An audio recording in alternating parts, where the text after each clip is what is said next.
also want to start by clarifying that tonight is about the subject matter at the heart of the new assessment report released yesterday.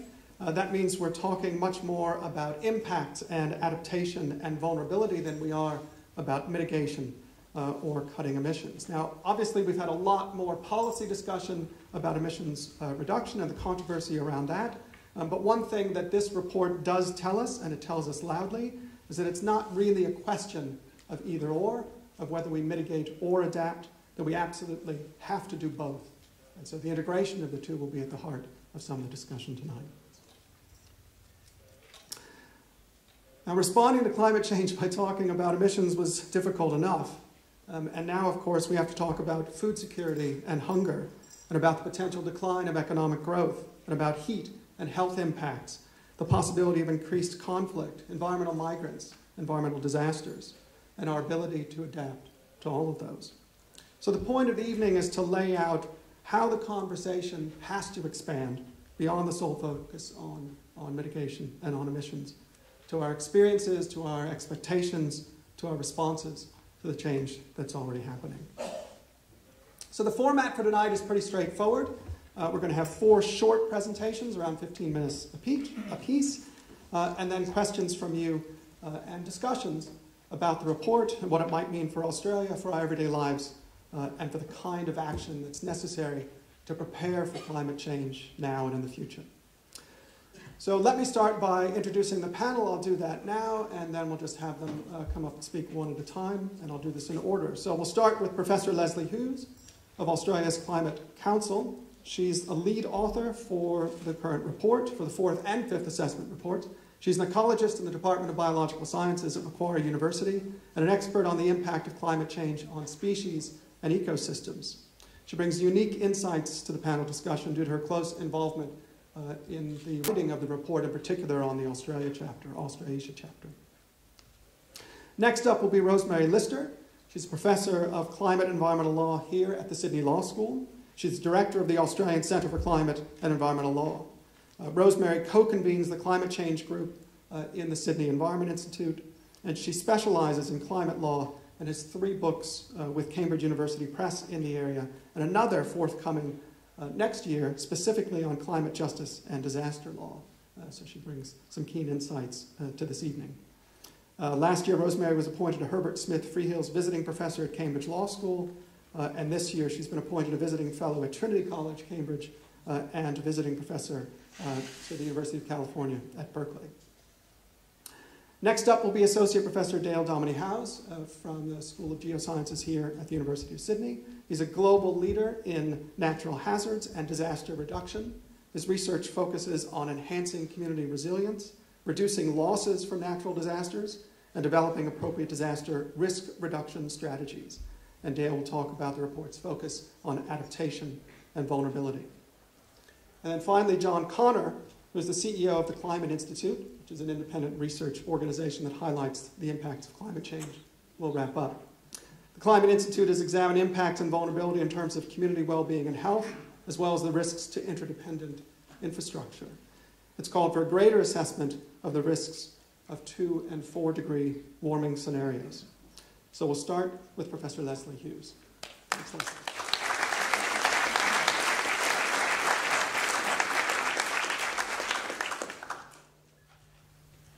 Good evening, everybody, and thank you, David and Rosemary, for inviting me along tonight. I'm glad to say that I wasn't in Yokohama for the final meeting because I don't think I'd be standing here sentient if I was. My colleagues got very little sleep over the last 5 days. Before I start talking about the key findings, I just want to say a few things about the IPCC process. I did have some slides on this and saved them onto my desktop instead of my USB. So I'll try and remember what I was going to say about it. The IPCC is really quite an extraordinary organisation. I feel very privileged to have played a tiny little part in that. This last assessment report had over 300 convening and lead authors, plus several hundred more contributing authors from over 70 nationalities. The report went through 4 drafts, and in total there was nearly 50,000 comments on the report each of which was responded to in writing, and all of the comments and all of the responses of the authors to the comments are available or will be available on the IPCC website. So it's an extraordinarily transparent process. When I was at the first meeting of the IPCC fourth assessment report, I remember sitting at the first meeting, which was in Vienna in the United Nations building, and sitting in this little room with one of my other IPCC virgins who was on that report for the first time, and he's a coastal ecologist called Nick Harvey, and Nick said to me, he said, you know, the whole chapter's only 25 pages and there's 8 of us, so that means we only have to write about 3 and a bit pages each. How long can that possibly take? And I went, oh, I don't know, you know, not too long. Well, the answer was 4 years. And that was the same this time as well. This process for the 5th assessment report started in 2009, and we are all extremely relieved that it was released on time at 11 o'clock Sydney time yesterday. So let me tell you a little bit about the global key findings and then the Australasian and Australian key findings. And I'm using deliberately some of the same language that is used in the report. And the first really important statement, I think, is that humans are interfering with the climate system. Secondly, that the impacts of climate change are already apparent, they are widespread and consequential. Once again, these are IPCC words. This is one of the indicative figures in the summary for policymakers. You don't need to get too hung up on all the little symbols, but basically they're used to show that there are all sorts of impacts already visible all over the world, land and sea, pretty much everywhere. What we have seen with this report is that the predictions of, say, a decade ago are now observations. There's been a lot of journalists over the last couple of days that have said to me, so what's new about this report? And it's kind of tempting to say, well, nothing really, because there isn't anything qualitatively new about it. Rather, we have more evidence, more science, more research, and therefore more confidence. So it really just reinforces the findings of the previous reports. Third key message is that without significant and effective adaptation, and that should say and mitigation, we can expect significant future impacts on all sectors: water resources, infrastructure, coasts, biodiversity, health and agriculture.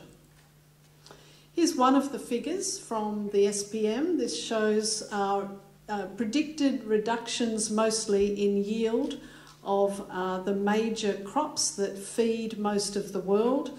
Soy is a little bit increased, but wheat, rice and maize, which are the 3 major food crops of the world, are all projected to be reduced significantly in yield due to rising temperatures. And of course this is at a time when we need more and more food to feed the growing population. Another key message is that strong mitigation can substantially reduce risks in the second half of the century, but that greenhouse gases already in the system will lock in climate change. In fact, Vicente Barros, who's one of the co-chairs of the Working Group 2, used a great phrase in the press release. He called it baked in. The change is already baked into the climate system because of the greenhouse gases already released. But what we're talking about now is that what we do in the next few years makes an enormous difference to the climate of the planet in the second half of this century, and really makes a difference as to whether it's livable or not. Without very strong mitigation, the report makes the finding that very serious risks become increasingly likely. There is a growing risk of impacts that we simply cannot adapt to, even with the best adaptation. And we also risk crossing critical thresholds or tipping points in the climate system, and we don't know where these are, but it's generally considered that when we get to above 2 degrees, the probability of crossing them becomes significantly greater.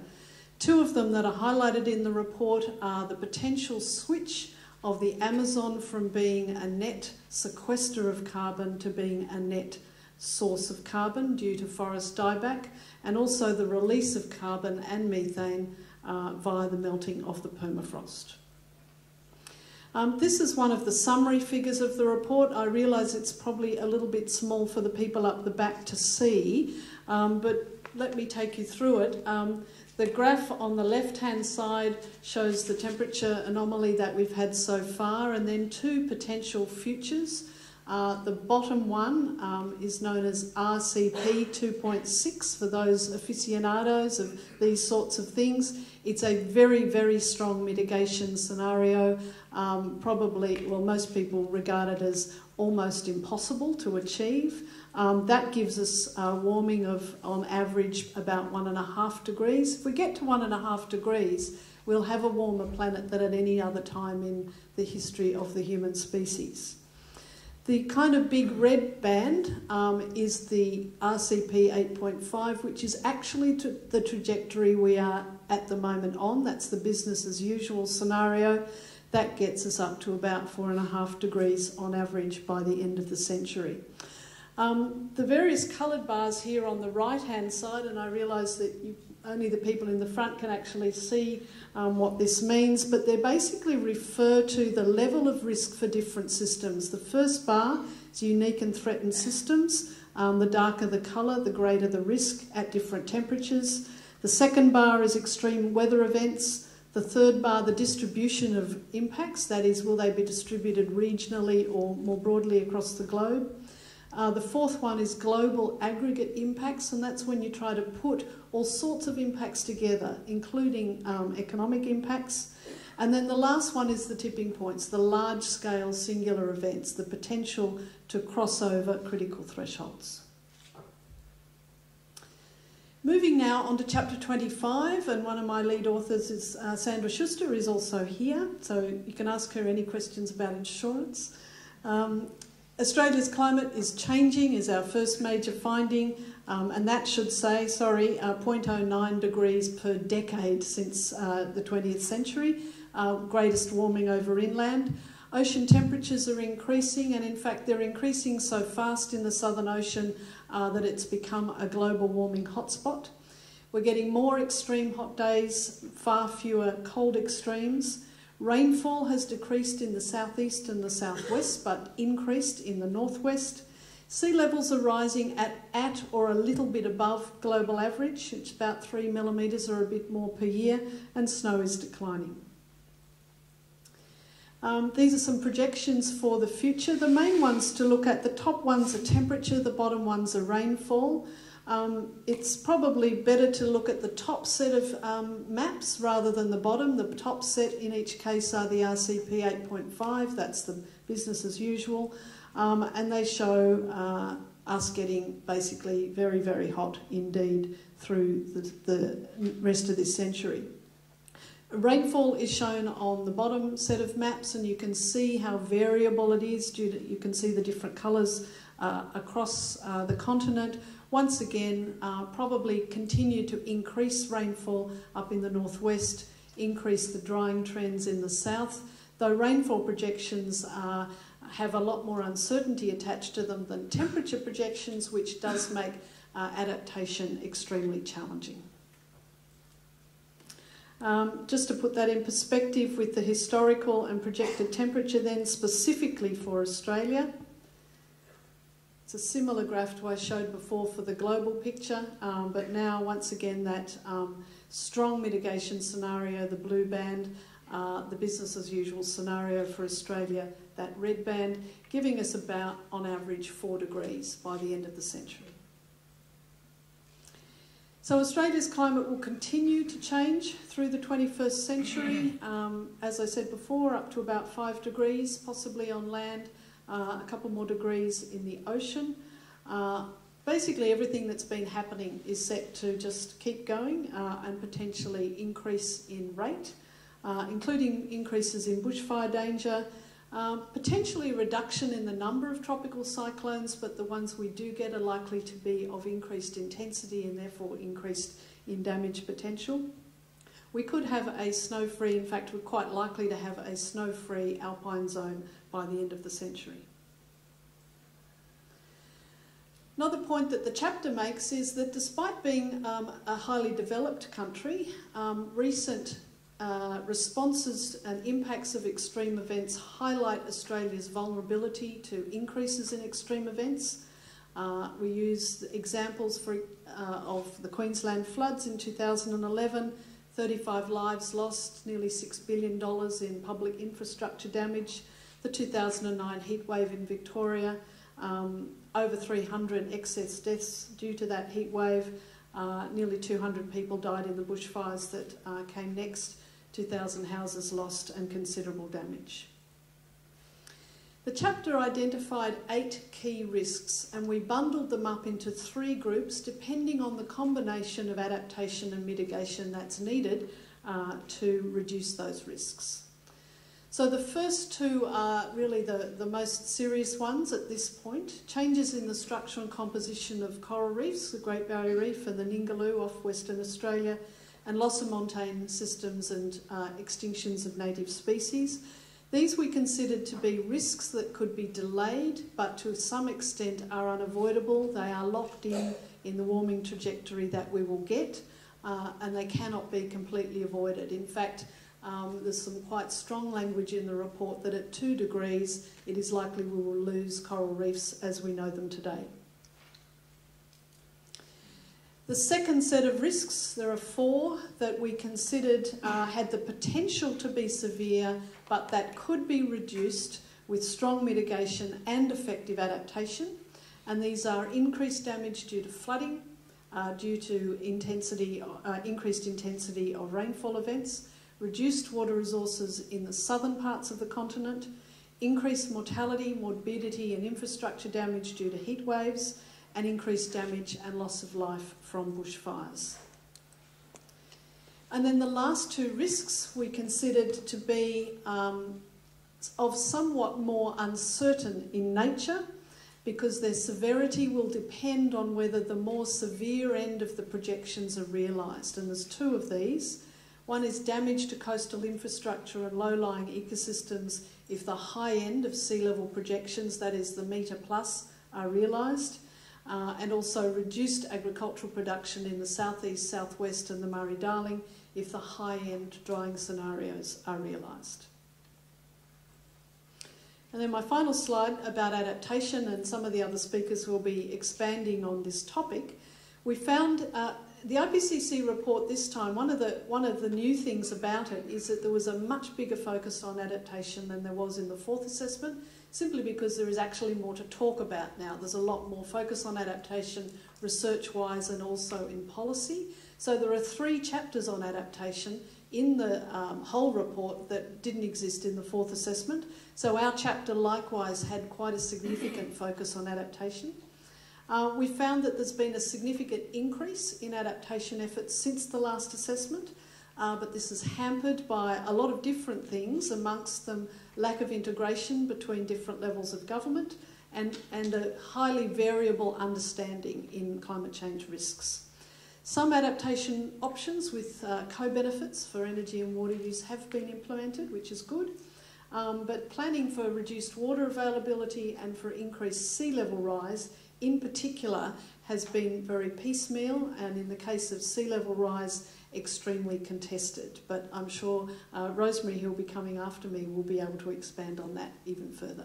Thank you very much.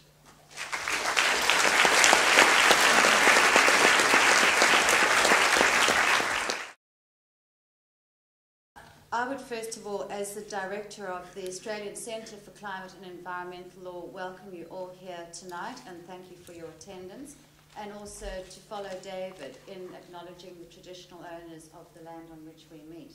So, as David suggested, tonight we're not going to be talking too much about mitigation, rather about impacts, adaptation and vulnerability. And my question, of course, is what is the role of law? And I'm going to begin by having a look at international law, because following the findings of the IPCC, the negotiations under the United Nations Framework Convention have changed remarkably, particularly since 2010. So on mitigation, just to remind you all, or if you don't know this, that we have already entered the second commitment period of the Kyoto Protocol, but unfortunately with very limited participation by developed countries, so that it only covers about 13% of global emissions. And so essentially the most important mitigation decision is that no later than 2015, and this is the exact wording, a protocol or other legal instrument or an agreed outcome with legal force under the UNFCCC must be developed, so that's next year, and must come into effect from 2020, and it must also include all developed and developing countries as well. So as the IPCC has confirmed in its report yesterday, very significant emissions reductions are needed. The first point that I want to talk about is adaptation, and as you can see there, I've called this an emerging crisis for reasons that I will elucidate in a moment. But in 2010, as David was saying, the negotiations didn't really focus much on adaptation. But in 2010, the Cancun Adaptation Framework was adopted by the Conference of the Parties. And what it requires is that all countries, developed and developing, must undertake impact, vulnerability, and adaptation assessments. All countries must enhance climate change, disaster risk reduction, and cooperate on climate change displaced persons, especially with regard to their migration and planned relocation at the national, the regional, and also at the international level. And I think you can see that this is an attempt by the Conference of the Parties to put all countries on notice about the scientific findings and the likely outcomes. Least developed countries, those are the poorest of developing countries, are encouraged to adapt by developing these national adaptation plans for which they're going to get funding. Now, obviously, funding to developing countries is absolutely crucial. So on funding, we've got two mechanisms under the UNFCCC. The first is the Adaptation Fund, which was developed in 2001. And funds are paid into this particular fund by 2% of the proceeds generated from the sale of various Kyoto Protocol compliant international carbon credits. So it's too complicated for me to go through all of those, but there are certain credits that can be generated and which are sold internationally. So 2% of those sales go into the fund. And secondly, in order to raise more funding from developed countries under the 2009 Copenhagen commitments, developed countries agreed to $30 billion in fast start funding. So that's for the years 2010 to 2012, and then $100 billion per year by 2020. And this is to address the mitigation and the adaptation needs of developing countries. And note that at Warsaw in December 2013, for the very first time, it was agreed that these funds must be split between mitigation options and adaptation activities. Well, also at Warsaw, the parties expressed in separate documentation their very serious concerns about the sustainability, the adequacy, and the predictability of funding for the Adaptation Fund. Why did they do that? Well, essentially, it's because of the way in which the carbon credit markets collapsed in 2012. And so if you see there, I've just mentioned 3 of the different types of Kyoto carbon credits. The prices in the first one going from 9.7 euros on average in 2011 to 17 cents in 2012, 4 euros at the start of 2012 to only 0.5 euros by December 2012, and 3.86 in January of 2012 to 0.34 in December of 2012. So what the Conference of the Parties is saying is, where are we going to get the money from for adaptation? So what they've done as a result of this impending crisis with funding for adaptation, they've decided to convene a biennial, high-level ministerial meeting on climate finance, which starts this year and will continue up to 2020.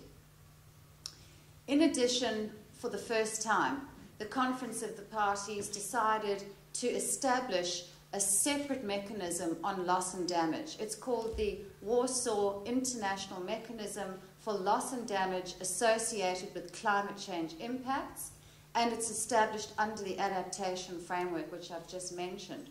Now, what it does is that it places obligations on developing countries that are particularly vulnerable to the adverse effects of climate change, which is most developing countries, to undertake risk management strategies to address the loss and damage associated with climate change, including the extreme events, but also the slow onset events such as drought, and obviously concerns about food security.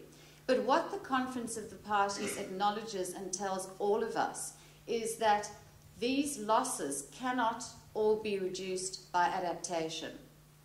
And that's exactly what Leslie was saying as well. So the funding concerns about the loss and damage mechanism apply in the same way that their concerns about funding for adaptation applies. Now, I just wanted to give you some recent statistics of figures that insurers have put out with regard to loss and damage from extreme weather events. You may be aware of these events, but just putting some numbers to them, $53 billion for China and $6 billion for Pakistan because of the extraordinary rainfall events that they experienced in 2010. $30 billion in total damages from the 2011 Thailand floods, $50 billion in preliminary damage assessments from Hurricane Katrina in the US, and even before we experienced the 2013 floods, Munich Re reported that financial losses from extreme weather events in Australia have risen fourfold in the past 30 years. So I've put those figures up just to give you a sense of what insurers are saying about the types of losses that are being suffered as a result of extreme weather events. So what, in my view, are some of the emerging international law issues? Well, I'm sure that you can imagine from what I've already said that where governments and insurers' capacity to respond to adaptation needs, but also these climate disasters are exhausted, and all the literature shows how quickly these resources are exhausted, who should compensate the victims? Because, of course, the damage and the loss is significant. Opportunities to rely on tort law, those of you who are lawyers, to claim damages are very limited. And through my research in the past year, what I have proposed is the establishment of a fossil fuel-funded climate disaster response fund under the Warsaw Loss and Damage Mechanism. Why do I do this? It's based on very thorough and detailed research of legal precedents which already exist in similar type of situations. So proposing that a levy be placed on the top 200 coal and oil and gas companies which have been already identified in the unburnable carbon report that John is going to be speaking to in a moment. So what precedents have I looked at international law? The mechanism set up to look at global oil pollution spills, hazardous chemical regimes in the US, asbestos in Australia, and nuclear disasters in Japan. So this research is very detailed into all of those regimes. It compares and distinguishes the loss and damage mechanism from those and sets up the design of the fund, also based on international law mechanisms. What about climate displaced persons? Well, the question here is which international law instruments should apply. And there is a lot of discussion about this in the research. First of all, should the Geneva Convention apply? This is the convention which applies to refugees if people cross borders as a result of the stress which they are facing from climate change. And if they are to be acknowledged, should they be acknowledged whether they are forced by their governments to flee or whether they voluntarily cross borders. Now, the empirical evidence done very recently, in fact last year, tends to suggest that people stay within their own countries if at all possible. So where people are migrating within their own countries, then surely international human rights law should apply to those people to protect their political, their social, and their economic rights. For example, to housing, to food, to shelter, to education, and so on. But it should also apply to those who cross international borders. And then what about the UNFCCC? Could we utilize and invoke the UNFCCC to protect climate displaced persons? My research suggests that we could, because the convention is already mentioning the fact that governments need to protect and think about, remember, the planned relocation of climate displaced persons. And then the last point, what about humanitarian assistance? How do we extend humanitarian assistance to this new category of vulnerable people? What is the role of domestic law? Well, domestic law, of course, places very significant responsibilities on all levels of government. In Australia, on the federal government, on state governments, and also on local governments, to understand the vulnerability of communities and to deliberately acknowledge the risks and to develop law and policy responses to the risks which now have been identified in the report. That's adaptation. And the various stages of a disaster are all part of the risk management strategy to which the law must respond. And we've had enough experience of this in Australia to be thinking about the various stages. First of all, trying to mitigate the risk of the disaster. So land use and planning mechanisms, building codes, any number of responses. Emergency responses, this is actually a legal question. Who is in charge when disaster strikes? And we've seen, for example, with the Victorian bushfires and even in the Queensland floods, that there's some dispute as to who really is on duty, which level of government during the disaster.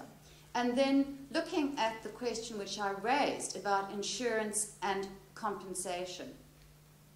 You may know that after the Queensland flood, the Commonwealth Government changed the Insurance Act to cover the types of scenarios where insurers were saying that they weren't liable to compensate victims of those floods.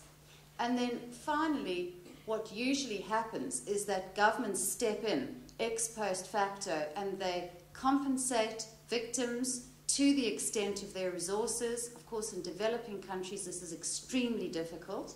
And also, they rebuild and they support the rebuilding of individual homes and so on, but also the rebuilding of infrastructure.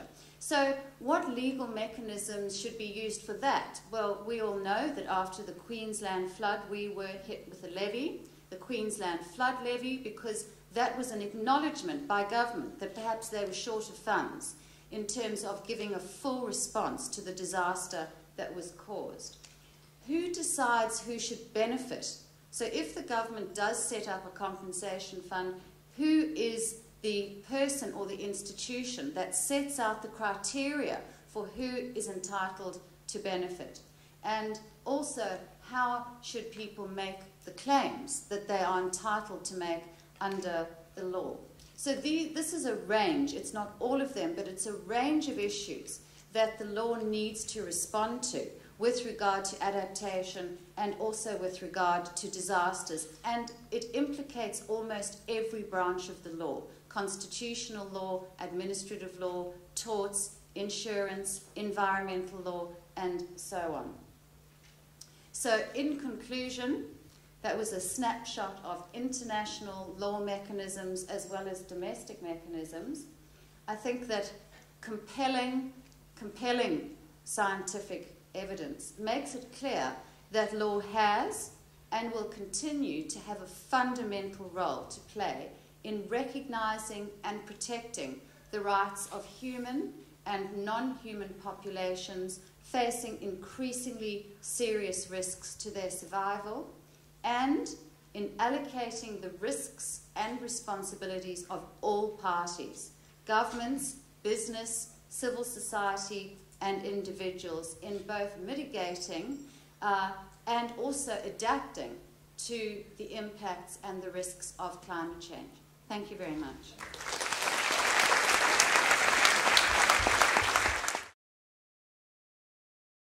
The atmosphere, we see bushfires and droughts, storms and floods. As is immediately clear, these two systems interrelate. They feed back between one another. And for the purposes of adaptation to and managing disaster risks, these are the spheres of the Earth system that we're most interested in. The United Nations has been cataloguing and keeping information about disasters the world over and by region over the last 100 years or so. And there's a very clear trend. The number of global disasters is rising. The number of people being killed by natural disasters, fortunately, is either levelling off or declining quite clearly. But the number of people affected around the world has increased substantially through the 20th century, and the forecasts for the future are increasing disaster impacts. And then the economic losses associated with disasters, as we've heard already, are increasing all the time. About 80% of global disaster declarations are what we refer to as hydrometeorological.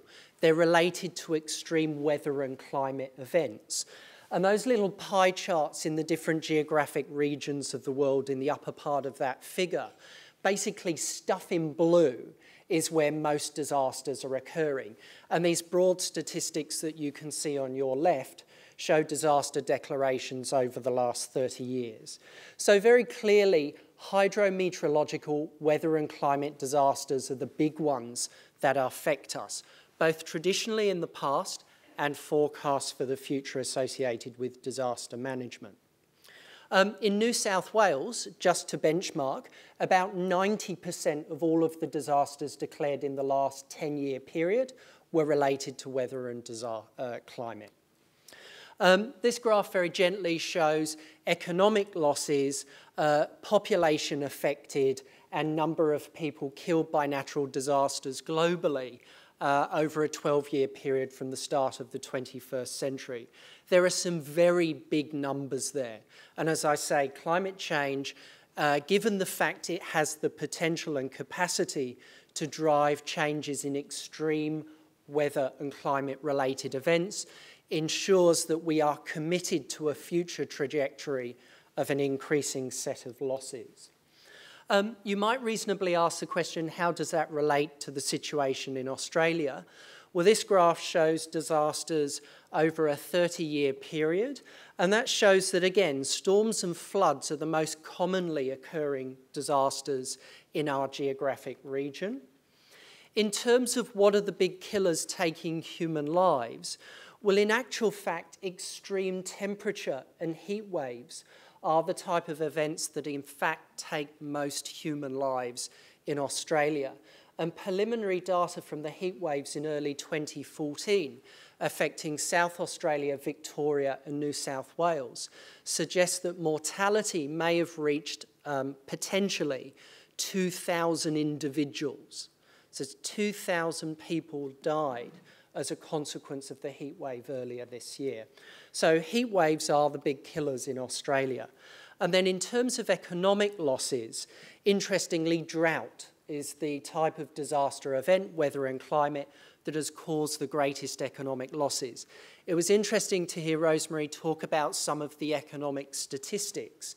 In terms of Australia's national accounting, we actually do not have a robust estimate of the cost economically of natural disasters that have affected the country in the last 20 or 30 years.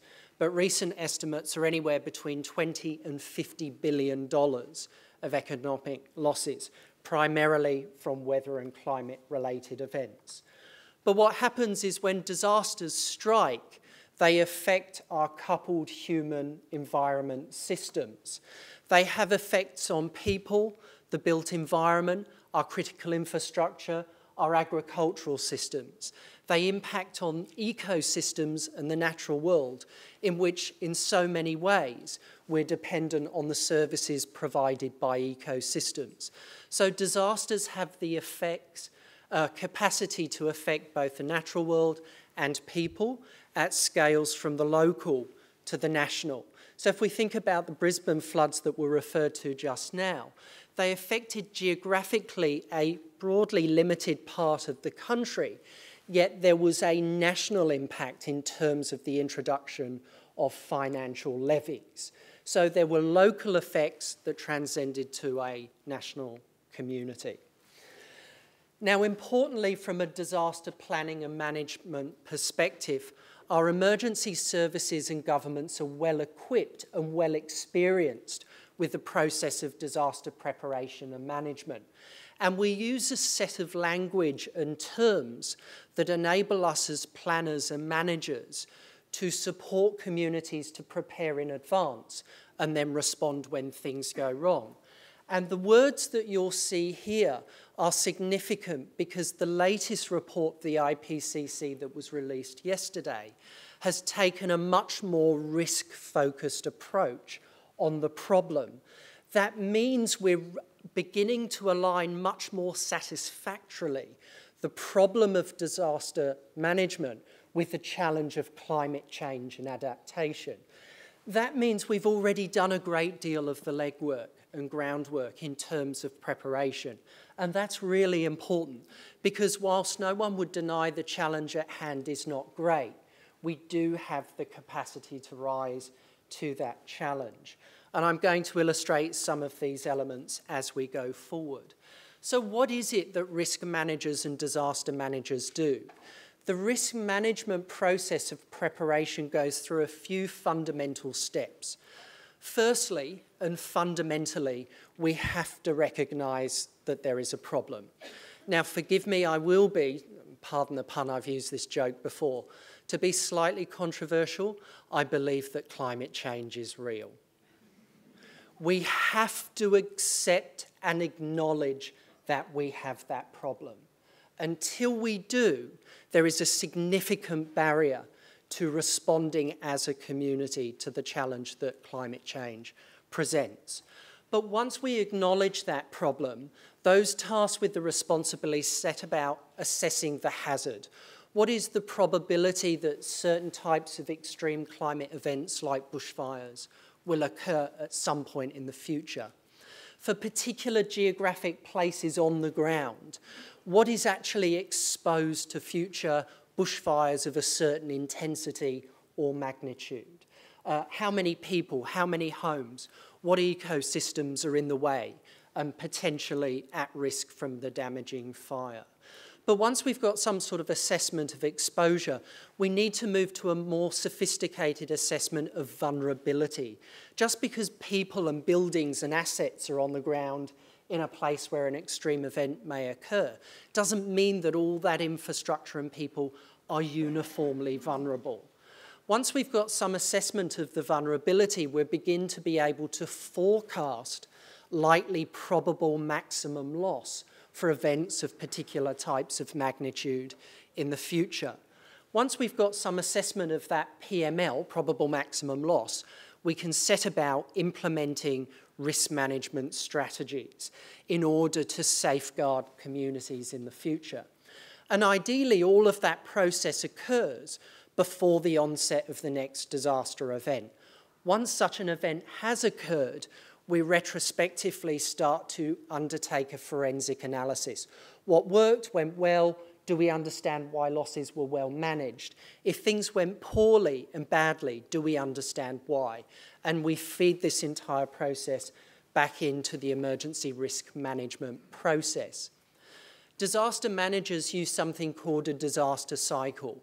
We prevent where possible, prepare where necessary, respond and recover when disasters strike. And in terms of aligning more closely disaster risk management with climate change adaptation, once again, you can immediately recognise the language and the approaches start to align neatly. Bushfires, storms, floods and droughts are merely examples of the sorts of threats to our lives and our communities that Australia has lived with for tens of thousands of years. So it's well within our capacity to prepare, respond and recover when disasters strike. In terms of that who does what and when, 3 levels of governance operates in Australia to protect us in disaster situations. There are federal level legislation, policies and plans. There are state level policies and plans and committees and agencies. And at the local area, local emergency management officers employed within local government areas in partnership with State Emergency Service, Rural Fire Service and the other emergency service organisations prepare for, plan and assist us to respond and recover when things go wrong. So ultimately it brings us down to the what can we do? Well, adaptation and disaster management ultimately is a cooperative partnership between us as communities, the emergency services that respond and governments that fund that activity. It is not, in my view, acceptable to pass the responsibility exclusively to government. We have a cooperative role from the individual and family level scaled all the way up to society. So adaptation can be as simple as switching off the light when you leave the room at home.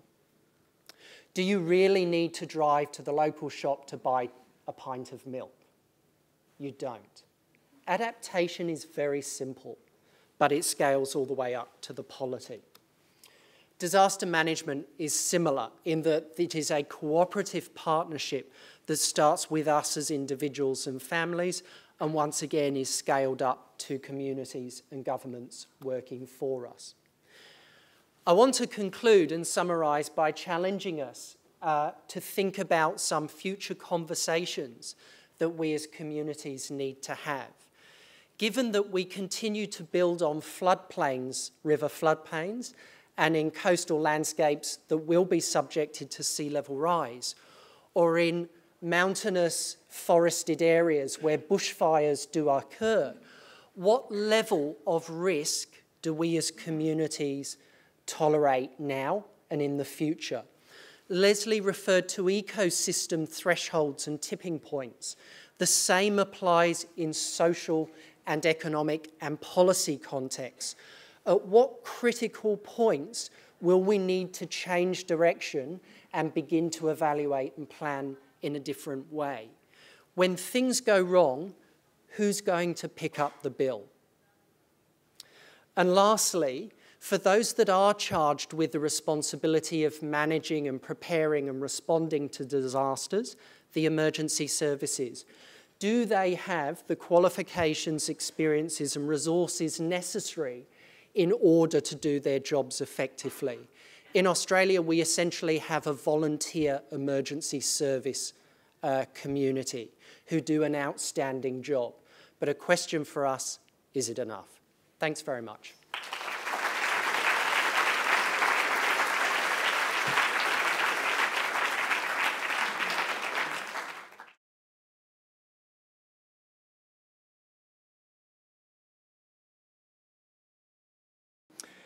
Thanks for coming, everyone. Just briefly about the Climate Institute, we're an independent research organisation around since 2005. We've been steadily building our work in the adaptation area. As David said earlier, it's been an extra strand that's had to develop as we look to manage the unavoidable while we try to avoid the unmanageable. We've been doing a lot more recently on climate disclosure, but all the way along we've also quietly been working on following the money to the big long-term asset owners, and I want to come to some of that at the end. As Leslie said, it's pretty clear, some of the findings in this report, that our exposure across these sectors has been revealed by the extreme events that have been happening over the last while, and that these are across a whole range of sectors. Leslie talked about how it's been developing this literature over time as well, and it has been important and in some ways exciting to see the development in a realisation that we need to adapt to these impacts. And that's been happening across a range of forums. The Carbon Disclosure Project, which is where companies are asked to disclose how they're dealing with climate risks, has said that this is becoming more increasingly a boardroom level conversation. We've had some of the big reinsurance companies talk about that. KPMG talk about this as a mega force, and as we've talked about the IPCC report yesterday's talked about this as well. What's very important and is often left out is this issue of interdependency, and as this World Bank report talked about, the cascading consequences, that we shouldn't look at this just from an organisational or sectoral level, and the World Bank and others have been turning up the heat on this as an issue. We put out a report, Coming Ready or Not, in 2012, literally as Sandy loomed off the New Jersey coast. We launched this report with Mirvac and Westpac, where we had a look at a whole range of sectors and had a look at how they interacted with each other, with some key findings that the policy is fragmented at best, business response is uneven, that adaptation, if it has been there, is actually very much at an organisational level, very much actually looking backwards at past climate trends rather than looking forwards. So we're walking backwards into the 21st century. And swimming against the tide of some of those other trends, we've actually seen some downturns. When we've looked at CSIRO has done some attitudinal testing amongst some of the companies, that's actually been going backwards in some of the concern. Now that's partly because of the toxic battle we've had around the carbon laws, but also a psychological and cultural problem amongst any about how we deal with this as a very difficult issue. But as some of the speakers have said, it's actually, it needs to be seen as a risk management issue. It's actually about assessing exposure to the risks and then looking at and building scenarios into what we can expect to build up our resilience. Probably can't see all that in detail, but this is just an example where the kinds of sectors that we looked at, and water, property, electricity, road and rail, and financial services. And only water amongst those were relatively advanced in their preparation, and particularly in water supply, somewhat less than indeed in some of the sewage management, and that's partly and stormwater management as well. But that is one of the positive areas. Property, we are seeing some good examples of companies and others looking at the broader risks, but it's very much at a company level, beginning to map those out. Energy and transport systems haven't done enough work, and there's regulatory barriers there to how they might actually deal with that. And with road and rail, one of the most vivid images that I always think about is this image of a guy who's walking in front of a train during the Melbourne heat waves, literally with a hose. He was hosing down the railroad to cool the rail down so the train could actually come after him, which is certainly not a very good way to get around. In the financial services sector, I'll come back to in a moment, but it's important that this sort of finding is not isolated. A range of other analysis about the patchiness of our preparation is out there, from living with floods through to the defence sector. And again, here's where Australia has lagged others. We've actually started to see some past Defence Force personnel. Indeed, Admiral Chris Barry spoke at a recent Climate Council report, and indeed even some of the existing Defence Force are beginning to get some work going on this now, and it's certainly the case amongst security personnel internationally, and in particular You may not be surprised it's the Navy personnel who are the most active in speaking about that. But it's patchy. One of the things I did want to focus on is actually about the finance sector and superannuation sector. As I said, we've been doing a fair bit of work on this. This, again, I won't expect you to understand all of this, but these are various scenarios about the costs across a range of asset classes and the impacts of the level of action that we take and the costs that we have. And it's important to understand amongst these sectors that they are what they call universal owners. Superannuation funds are investing across the broad range of asset classes. And so the old days of privatising the gains and socialising the losses, the days of the Reinhardts and the Rockefellers are fading away, in fact, and so that you can't avoid that. And so this is a very important concept and responsibility. And so charts like this from Mercer, which is an asset consultant, are an important element of some changes going on in the investment community. We've done a lot of work on this, and we've just recently released a report, Climate Smart Super, from which a couple of these slides come. Again, you may not see all of them, but it is important to understand that climate change is the most high risk but high certainty now, as you look at the reports like the IPCC event, that will ever impact global investment. Globally, around $30 trillion is in superannuation funds. If you add on the sovereign wealth funds and foundations and endowments, that's around 70 trillion worldwide.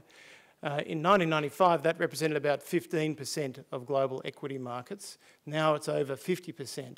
So these are the guys making the big decisions, but these are the guys, most importantly, who have a long-term responsibility for managing the money, often your money, my money, as super funds. And so they need to be thinking long-term, not just in the shorter term of fund managers and others. Because it's our nest eggs. That was our nest egg being broken up there if we don't treat that seriously.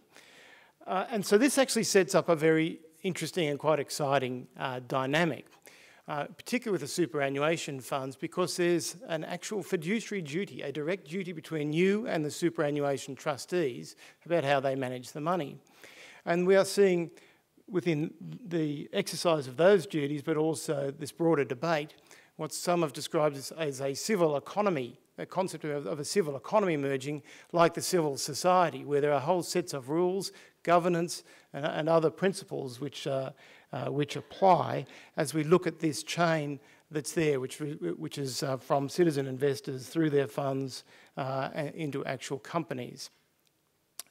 Now this is important because if we're serious about climate change, and if we think about climate change, about the basic problems here, and as Rosemary was talking about the Unburnable Carbon Report and reports from Carbon Tracker and others, that if we do get serious about avoiding the worst of these impacts, of avoiding 2 degrees, some 80% or so of the fossil fuel reserves need to stay in the ground.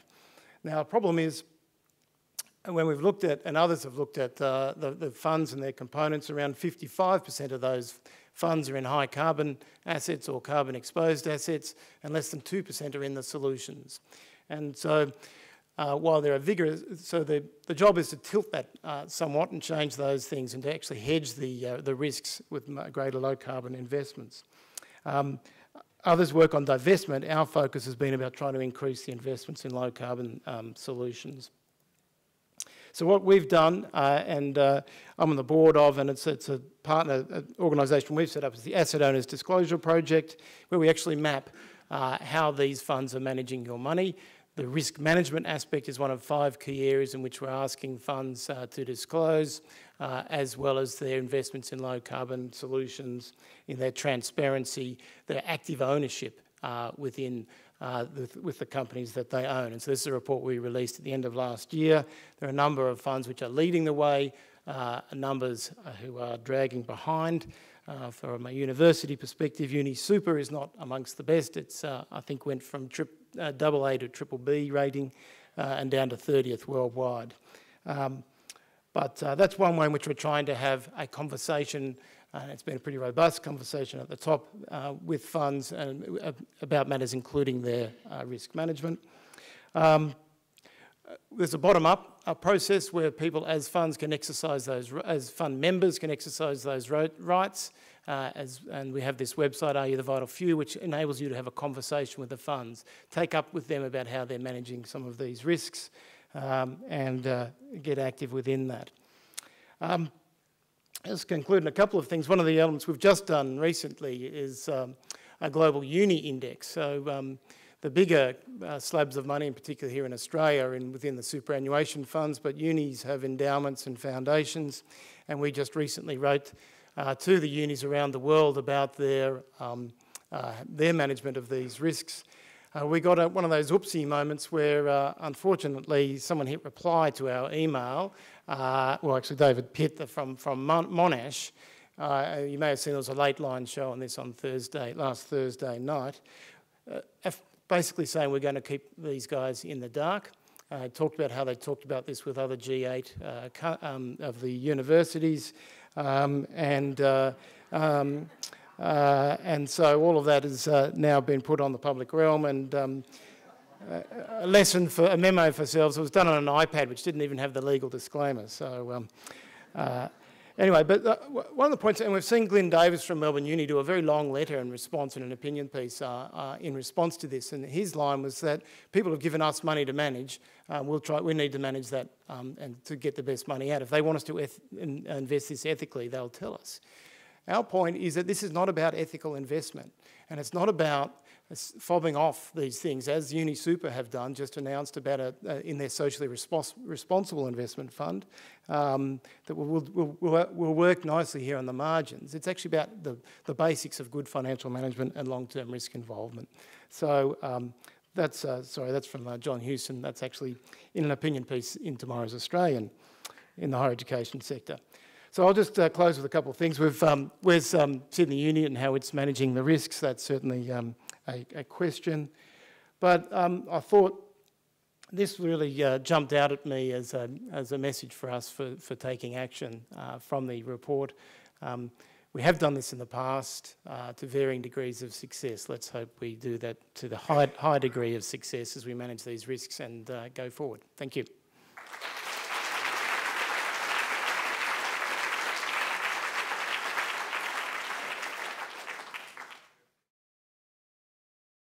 I'd just like to hear from the panel, just each person, one specific action item that folks might take away from the evening. Log on to Are You the Vital Few and contact your super fund. Switch off the lights at home that you don't need.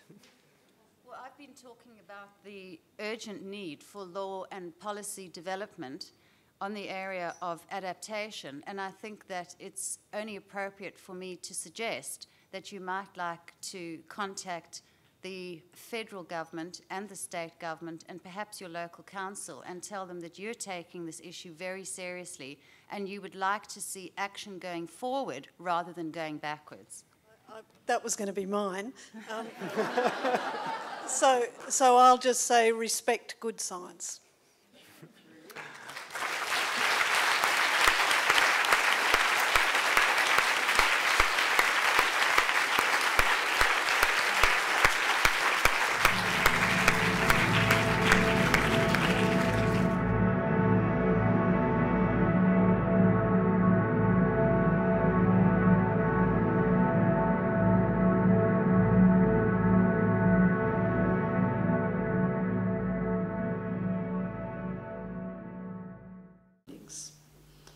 And I'm using deliberately some of the same language that is used in the report. And the first really important statement, I think, is that humans are interfering with the climate system.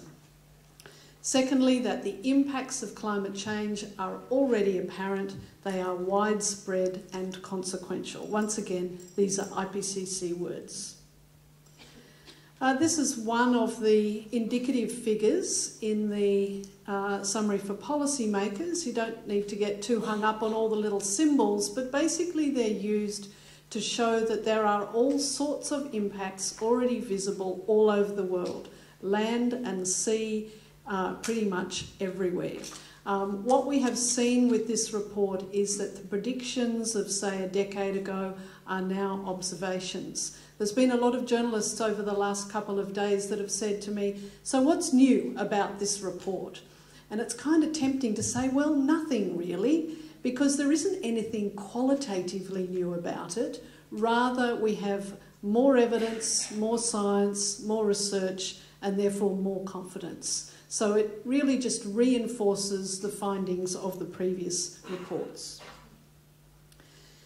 Third key message is that without significant and effective adaptation, and that should say and mitigation, we can expect significant future impacts on all sectors: water resources, infrastructure, coasts, biodiversity, health and agriculture.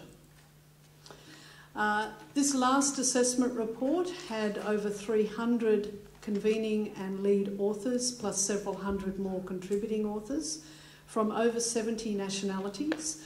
The report went through 4 drafts, and in total there was nearly 50,000 comments on the report, each of which was responded to in writing, and all of the comments and all of the responses of the authors to the comments are available or will be available on the IPCC website. So it's an extraordinarily transparent process. When I was at the first meeting of the IPCC 4th assessment report, I remember sitting at the first meeting, which was in Vienna in the United Nations building, and sitting in this little room with one of my other IPCC virgins who was on that report for the first time, and he's a coastal ecologist called Nick Harvey, and Nick said to me, he said, you know, the whole chapter's only 25 pages and there's 8 of us, so that means we only have to write about 3 and a bit pages each. How long can that possibly take? And I went, oh, I don't know, you know, not too long. Well, the answer was 4 years. And that was the same this time as well. This process for the 5th assessment report started in 2009, and we are all extremely relieved that it was released on time at 11 o'clock Sydney time yesterday. So let me tell you a little bit about the global key findings and then the Australian key findings. So the format for tonight is pretty straightforward. We're going to have 4 short presentations, around 15 minutes apiece, and then questions from you and discussions about the report and what it might mean for Australia, for our everyday lives, and for the kind of action that's necessary to prepare for climate change now and in the future. So let me start by introducing the panel. I'll do that now, and then we'll just have them come up and speak one at a time, and I'll do this in order. So we'll start with Professor Leslie Hughes of Australia's Climate Council. She's a lead author for the current report, for the 4th and 5th assessment reports. She's an ecologist in the Department of Biological Sciences at Macquarie University and an expert on the impact of climate change on species and ecosystems. She brings unique insights to the panel discussion due to her close involvement in the writing of the report, in particular on the Australasia chapter. Next up will be Rosemary Lister. She's a professor of climate and environmental law here at the Sydney Law School. She's director of the Australian Centre for Climate and Environmental Law. Rosemary co-convenes the climate change group in the Sydney Environment Institute, and she specializes in climate law and has 3 books with Cambridge University Press in the area, and another forthcoming next year specifically on climate justice and disaster law. So she brings some keen insights to this evening. Last year, Rosemary was appointed a Herbert Smith Freehills Visiting Professor at Cambridge Law School, and this year she's been appointed a Visiting Fellow at Trinity College, Cambridge, and a Visiting Professor to the University of California at Berkeley. Next up will be Associate Professor Dale Dominy-Howes from the School of Geosciences here at the University of Sydney. He's a global leader in natural hazards and disaster reduction. His research focuses on enhancing community resilience, reducing losses from natural disasters, and developing appropriate disaster risk reduction strategies. And Dale will talk about the report's focus on adaptation and vulnerability. And then finally, John Connor, who is the CEO of the Climate Institute, which is an independent research organization that highlights the impacts of climate change, will wrap up. The Climate Institute has examined impacts and vulnerability in terms of community well-being and health, as well as the risks to interdependent infrastructure. It's called for a greater assessment of the risks of 2 and 4 degree warming scenarios. So we'll start with Professor Leslie Hughes. Thanks, Leslie.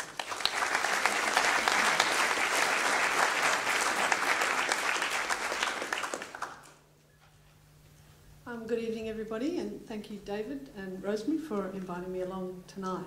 I'm glad to say that I wasn't in Yokohama for the final meeting because I don't think I'd be standing here sentient if I was. My colleagues got very little sleep over the last 5 days. Before I start talking about the key findings, I just want to say a few things about the IPCC process. I did have some slides on this and saved them onto my desktop instead of my USB.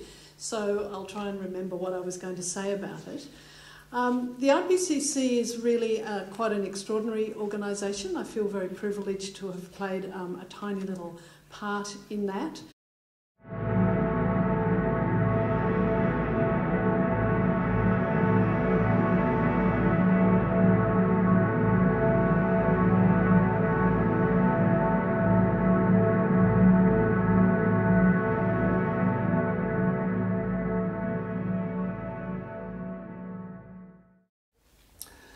I also want to start by clarifying that tonight is about the subject matter at the heart of the new assessment report released yesterday. That means we're talking much more about impact and adaptation and vulnerability than we are about mitigation or cutting emissions. Now, obviously, we've had a lot more policy discussion about emissions reduction and the controversy around that. But one thing that this report does tell us, and it tells us loudly, is that it's not really a question of either or, of whether we mitigate or adapt, that we absolutely have to do both. And so the integration of the two will be at the heart of some of the discussion tonight. Now, responding to climate change by talking about emissions was difficult enough. And now, of course, we have to talk about food security and hunger, and about the potential decline of economic growth, and about heat and health impacts, the possibility of increased conflict, environmental migrants, environmental disasters, and our ability to adapt to all of those. So the point of the evening is to lay out how the conversation has to expand beyond the sole focus on mitigation and on emissions, to our experiences, to our expectations, to our responses to the change that's already happening.